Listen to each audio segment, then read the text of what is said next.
ಬ್ರಹ್ಮದೇವರು ತಮ್ಮ ಮನಸ್ಸಿನಿಂದ ಸೃಷ್ಟಿ ಮಾಡಿದ್ದೇ ಸನತ್ಕುಮಾರರನ್ನು. ಆ ಭೂತಗಣಗಳಿಗೆ ಆಹಾರ ಉಣಿಸ್ಲಿಕ್ಕೆ ಆಗಲಿಲ್ಲ, ಮರನೇ ತಿನ್ಬಿಡೋರುತ್ತೆ. ಬ್ರಹ್ಮದೇವರ ನಾಸಾಪುಟದಿಂದ ಬಂದಂತಹ ಪರಮಾತ್ಮನ ರೂಪವೇ ಶ್ವೇತವರಾಹ ರೂಪ. ಆದಿಹಿರಣ್ಯಾಕ್ಷ ಅನ್ನೋ ಒಬ್ಬ ದೈತ್ಯ ವರಾಹದೇವರೊಟ್ಟಿಗೆ ಯುದ್ಧಕ್ಕೆ ಬಂದ. ಆ ಕೋರೆ ದಾಡಿಗೆ ಮಣ್ಣಿನ ಹೆಂಟೆಗಳು ಅವೆಲ್ಲ ಅಂಟ್ಕೊಂಡಿತ್ತಂತೆ. ಪುನಃ ಭೂಮಿಯನ್ನು ಎತ್ತೋ ಕಾಲಕ್ಕೆ 3 ಮಣ್ಣಿನ ಉಂಡೆ ಉದುರ್ತಂತೆ. ವಿದುರನನ್ನು ಕರೆಸು, ಒಂದಿಷ್ಟು ಉಪದೇಶ ಮಾಡ್ತಾನೆ. ಉಪದೇಶ ಪ್ರಾರಂಭ ಆದರೆ ನಿದ್ದೆ ಬರುತ್ತೆ. ಪಾಂಡವರು 1000 ವರ್ಷಗಳ ಕಾಲ ರಾಜ್ಯಭಾರವನ್ನು ಮಾಡಬೇಕಾದರೆ ಪಾಂಡವರಿಗೆ ಸಂವಿಧಾನ ಯಾವುದಾಗಿತ್ತು? ವಿದುರ ನೀತಿ ಆಗಿತ್ತಂತೆ. ಹೀಗೆ ಬ್ರಹ್ಮದೇವರು 50 ವರ್ಷಗಳ ಕಾಲ ತಾವು ತಪಸ್ಸನ್ನು ಮಾಡಿ ಆ ಕಮಲ ಪುಷ್ಪದ ಒಳಗೆ ಇರುವ ಕರ್ಣಿಕೆಯ ಒಳಗೆ ತಾವು ಹೋದಾಗ ವಾಸುದೇವ ನಾಮಕನಾದ ಪರಮಾತ್ಮನ ದರ್ಶನ ಆಯಿತು. ಆಗ ದೇವರ ಆಜ್ಞೆಯನ್ನು ಮಾಡಿದ, ಮುಂದಿನ ಬ್ರಹ್ಮಾಂಡದ ಒಳಗಿನ ಸೃಷ್ಟಿಯನ್ನು ನೀವು ಮಾಡಬೇಕು ಅಂತ ಪರಮಾತ್ಮ ತಾನು ಅವರಿಗೆ ಆಜ್ಞೆಯನ್ನು ಮಾಡೋಣ. ಆ ಆಜ್ಞಾನುಸಾರ ಬ್ರಹ್ಮದೇವರು ತಾವು ನಾನಾ ಪ್ರಕಾರವಾದ ಸೃಷ್ಟಿಯಲ್ಲಿ ತೊಡಗಿದ್ದಾರಂತೆ. ಆ ಸೃಷ್ಟಿಯೆಲ್ಲ ಆದ ನಂತರ ಬ್ರಹ್ಮದೇವರು ತಮ್ಮ ಮನಸ್ಸಿನಿಂದ ಸೃಷ್ಟಿ ಮಾಡಿದ್ದೇ ಸನತ್ಕುಮಾರರನ್ನು. ಈ ಸನತ್ಕುಮಾರರು ತಾವು ಬ್ರಹ್ಮದೇವರಿಂದ ಸೃಷ್ಟರಾದರು. ಸೃಷ್ಟರಾದ ಕೂಡಲೇ ಬ್ರಹ್ಮದೇವರು ಆಜ್ಞೆ ಮಾಡಿದರು, ನಿಮ್ಮಿಂದ ಮುಂದಿನ ಪ್ರಜೋತ್ಪತ್ತಿ ಕಾರ್ಯ ಆಗಲಿ ಅಂತಂದರು. ಆಗ ಸನತ್ಕುಮಾರರಂದರು, ಸ್ವಾಮಿ ನಾವು ಸನ್ಯಾಸಿಗಳು, ನಾವು ಸೃಷ್ಟಿ ಕಾರ್ಯದಲ್ಲಿ ತೊಡಗೋಲ್ಲ ಅಂತ ಹೊರಟುಬಿಟ್ಟು. ಆಗ ಬ್ರಹ್ಮದೇವರು ಕೋಪವನ್ನು ಪ್ರಕಟ ಮಾಡಿದ್ರು. ಹುಬ್ಬಿನ ಚಲನೆ ಮಾಡಿದ್ರಂತೆ, ಹುಬ್ಬುಗಂಟು ಹಾಕಿದ್ರಂತೆ. ಹಾಕಿದಾಗ ಆ ಹುಬ್ಬಿನ ಮಧ್ಯದಿಂದ ಬಂದವರೇ ರುದ್ರದೇವರು. ಆಗ ರುದ್ರದೇವರಿಗೂ ಸೃಷ್ಟಿ ಕಾರ್ಯದಲ್ಲಿ ತೊಡಗಬೇಕು ಅಂತ ಮನಸ್ಸಿರಲಿಲ್ಲ. ಆಗೇನು ಮಾಡಿದ್ರಂತೆ, ಬ್ರಹ್ಮದೇವರ ಆಜ್ಞೆ ಅಂತ ತಾವು ಅಂಗೀಕರಿಸ್ತಾ ಭೂತಗಣಗಳನ್ನೆಲ್ಲ ಸೃಷ್ಟಿ ಮಾಡಿಬಿಟ್ರು. ಬ್ರಹ್ಮದೇವರಿಗೆ ತಲೆನೋವಾಗೋಯಿತು. ಆ ಭೂತಗಣಗಳಿಗೆ ಆಹಾರ ಉಣಿಸ್ಲಿಕ್ಕೆ ಆಗಲಿಲ್ಲ, ಮರನೇ ತಿನ್ಬಿಡೋರಂತೆ. ಆಗ ಬ್ರಹ್ಮದೇವರಂದರು, ಅಪ್ಪ ರುದ್ರ, ನಿನ್ನ ಸೃಷ್ಟಿ ಕಾರ್ಯ ನಿಲ್ಲಿಸು ಅಂತಂದರು. ಅವರು ಆ ಕಾರ್ಯವನ್ನು ನಿಲ್ಲಿಸೋಣ. ಮುಂದೆ ಬ್ರಹ್ಮದೇವರ ಶರೀರದಿಂದ ಮಥನ ಮಾಡಿದಾಗ ಬಲಭಾಗ ಎಡಭಾಗ ಆ 2ರ ಮಥನದಿಂದ ಬಂದವರೇ ಸ್ವಯಂಭೂಮನು ಶತರೂಪಾದೇವಿ ಅಂತ ಕರೆದಿದ್ದಾರೆ. ಅವರಿಂದ ಮುಂದಿನ ಸಮಗ್ರ ಪ್ರಜೋತ್ಪತ್ತಿ ಕಾರ್ಯಾದಿಗಳು ನಡೆದಿದೆ ಏನು, ಅದೆಲ್ಲ ಸ್ವಯಂಭೂಮನು ದಂಪತಿಗಳಿಂದ ಆಗಿರ್ತಕ್ಕಂಥದ್ದು. ಅಸಂಖ್ಯಾತ ಜೀವರಾಶಿಗಳನ್ನು ಸೃಷ್ಟಿ ಮಾಡಿದ್ರು.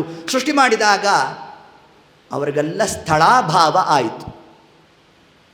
ಸ್ವಯಂಭೂಮನುಗಳು ಪುನಃ ಬ್ರಹ್ಮದೇವರನ್ನು ಸ್ತೋತ್ರ ಮಾಡಿದ್ರು, ಸ್ವಾಮಿ ಸ್ಥಳಾಭಾವ ಆಗಿದೆ, ಜೀವರಾಶಿಗಳನ್ನೆಲ್ಲ ಎಲ್ಲಿರಿಸೋಣ ಅಂತಂದು ಅಂದಾಗ ಆಗ ಬ್ರಹ್ಮದೇವರು ಮೇರು ಪರ್ವತದ ಉತ್ತರ ಭಾಗದಲ್ಲಿ ಕೂತು ತಾವು ತಪಸ್ಸನ್ನು ಮಾಡಿದಾಗ ಬ್ರಹ್ಮದೇವರ ನಾಸಾಪುಟದಿಂದ ಬಂದಂತಹ ಪರಮಾತ್ಮನ ರೂಪವೇ ಶ್ವೇತವರಾಹ ರೂಪ. ಈ ಶ್ವೇತವರಾಹ ರೂಪದಿಂದ ಪರಮಾತ್ಮ ಏನು ಮಾಡಿದ, ಬಂದಾಗ ಚೋಟುದ್ದ ರೂಪ, ನೋಡ್ತಾ ಇದ್ದಂತೆ ಬೃಹದಾಕಾರವಾದ ರೂಪವನ್ನು ಧಾರಣೆ ಮಾಡಿಬಿಟ್ಟ ಪರಮಾತ್ಮ. ಧಾರಣೆ ಮಾಡ್ತಾ ಭೂಮಿ ಮೊದಲಿಗೆ ಸಹಜವಾಗಿ ಜಲಾವೃತ ಆಗಿತ್ತು. ಅದನ್ನು ಪರಮಾತ್ಮ ತನ್ನ ಕೋರೆ ದಾಡಿನಿಂದ ಮೇಲಕ್ಕೆ ತಂದಾಗ ಆದಿಹಿರಣ್ಯಾಕ್ಷ ಅನ್ನೋ ಒಬ್ಬ ದೈತ್ಯ ವರಾಹದೇವರೊಟ್ಟಿಗೆ ಯುದ್ಧಕ್ಕೆ ಬಂದ. ಯುದ್ಧಕ್ಕೆ ಬಂದಾಗ ವರಾಹದೇವರು ಭೂಮಿಯನ್ನು ಒಂದು ಕಡೆಗೆ ಇಟ್ಟು ತಮ್ಮ ಕೋರೆ ದಾಡಿನಿಂದ ಆ ಆದಿಹಿರಣ್ಯಾಕ್ಷನನ್ನು ಸಂಹಾರ ಮಾಡಿಬಿಟ್ಟು. ಇನ್ನೊಬ್ಬ ಹಿರಣ್ಯಾಕ್ಷನ ಕಥೆ ಬರುತ್ತೆ ನಮಗೆ. ಎಲ್ಲಿ? ಹಿರಣ್ಯಕಶಿಪುವಿನ ತಮ್ಮ. ಅವನು ಮಾಡಿದ್ದೇನು?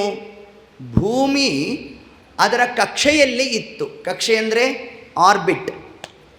ಅದನ್ನು ತಪ್ಪಿಸ್ದ. ಆಗ ಪರಮಾತ್ಮ ಅಭಿವ್ಯಕ್ತ ಮಾಡಿದ ರೂಪ ನೀಲವರಾಹ. ಮೊದಲಿಗೆ ಅಭಿವ್ಯಕ್ತ ಮಾಡಿದ್ದು ಶ್ವೇತವರಾಹ. ಈಗ ನೀಲವರಾಹದಿಂದ ಆ ಹಿರಣ್ಯಕಶಿಪುವಿನ ತಮ್ಮನಾದ ಹಿರಣ್ಯಾಕ್ಷನನ್ನು ಪರಮಾತ್ಮ ತಾನು ಕಪಾಳ ಮೋಕ್ಷವನ್ನು ಮಾಡ್ತಾ ಅವನನ್ನು ಸಂಹಾರ ಮಾಡಿದ. ಸರಿ, ಈ ಆದಿ ಹಿರಣ್ಯಾಕ್ಷನ ಸಂಹಾರ ಮಾಡಿದ್ದಾಯಿತು. ಸಂಹಾರ ಮಾಡಿದಾಗ ಆ ಕೋರೆ ದಾಡಿಗೆ ಮಣ್ಣಿನ ಹೆಂಟೆಗಳು ಅವೆಲ್ಲ ಅಂಟಿಕೊಂಡಿತ್ತಂತೆ. ಪುನಃ ಭೂಮಿಯನ್ನು ಎತ್ತೋ ಕಾಲಕ್ಕೆ 3 ಮಣ್ಣಿನ ಉಂಡೆ ಉದುರ್ತಂತೆ. ಬ್ರಹ್ಮದೇವರು ಕೇಳಿದ್ರು, ಸ್ವಾಮಿ 3 ಮಣ್ಣಿನ ಉಂಡೆ ಉದುರಿದ್ಯಲ್ಲ ಅಂತಂದಾಗ ಆಗ ದೇವರು ಹೇಳಿದ್ನಂತೆ, ಇದೇ ಮುಂದೆ ಪಿತೃಕಾರ್ಯಕ್ಕೆ ದ್ಯೋತಕ ಆಗಲಿ ಅಂತಂದ್ಬಿಟ್ಟ. ಅದಕ್ಕೆ ನಮ್ಮಲ್ಲಿ ಪಿಂಡ ಪ್ರದಾನ 3, ವಸು, ರುದ್ರ, ಆದಿತ್ಯ ಅಂತ 3 ಪಿಂಡ ಪ್ರದಾನ ಮಾಡುವ ಕ್ರಮ ಬಂದದ್ದು ಯಾವುದರಿಂದ ಅಂದರೆ ಸಾಕ್ಷಾತ್ ವರಾಹ ದೇವರು ಈ ಒಂದು ಪದ್ಧತಿಯನ್ನು ಜಗತ್ತಿಗೆ ತಾವು ಕೊಟ್ಟಿರ್ತಕ್ಕಂಥದ್ದು. ಇಷ್ಟು ಕ್ರಮದಿಂದ ಆ ಒಂದು ಅಂಶವನ್ನು ನಮಗೆ ತಿಳಿಸ್ತಾ ಮುಂದೆ ಯಾವ ಆ ಒಂದು ಪ್ರಜೋತ್ಪತ್ತಿ ಕಾರ್ಯಾದಿಗಳನ್ನು ನಡೆಸಿದ್ದಾರೆ. ಇದಾದ ನಂತರದಲ್ಲಿ ಧೃತರಾಷ್ಟ್ರನ ಕಥಾಪ್ರಸಂಗವನ್ನು ಭಾಗವತ ತಾನು ಉಲ್ಲೇಖ ಮಾಡುತ್ತೆ. ಸಂಜಯನನ್ನು ಧೃತರಾಷ್ಟ್ರ ತಾನು ಕಳಿಸ್ಕೊಟ್ಟಿದ್ದಾನೆ. ಧರ್ಮರಾಜನ ಹತ್ರ ಹೋಗಿ ಒಂದಿಷ್ಟು ಸಂಧಾನ ಮಾಡ್ಕೊಂಡು ಬಾ ಅಂತ. ಸಂಜಯ ಹೋದ. ರಾತ್ರಿ ತಡರಾತ್ರಿಗೆ ಬಂದ. ಅಷ್ಟೊತ್ತಿಗೆ ಧೃತರಾಷ್ಟ್ರ ಧರ್ಮರಾಜ ಏನು ಹೇಳಿರ್ತಾನೋ ಅಂತ ತಾನು ಆಲೋಚನೆಯನ್ನು ಮಾಡ್ತಾ ಇರೋಣ.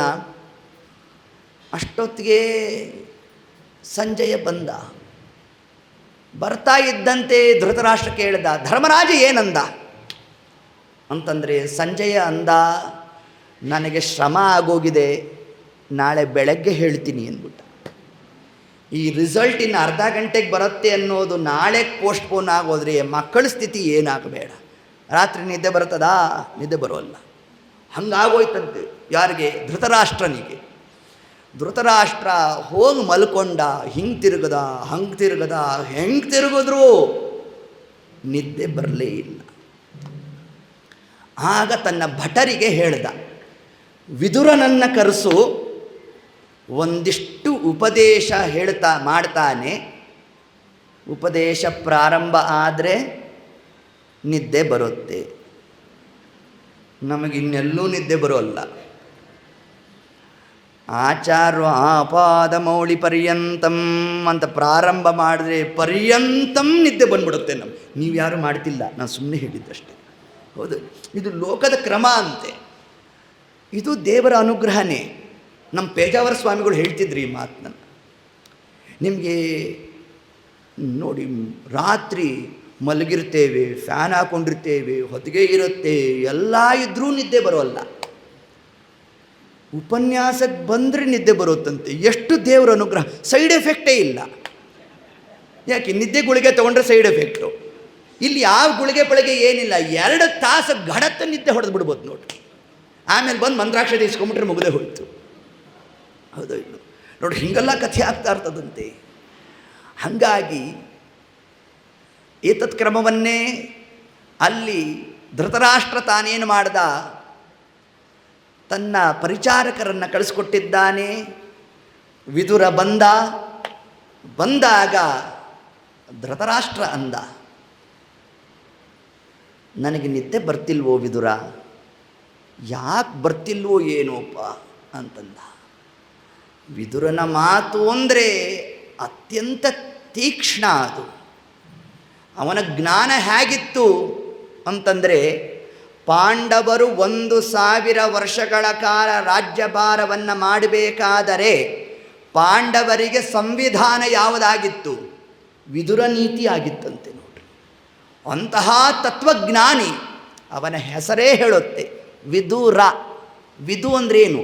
ವಿದುಜ್ಞಾನೆ, ಜ್ಞಾನದಲ್ಲೇ ರಮತೆ ಆನಂದ ಪಡ್ತಾ ಇದ್ದವನು ಯಾರೋ ಅವನನ್ನು ವಿದುರ ಅಂತ ಕರೆದು.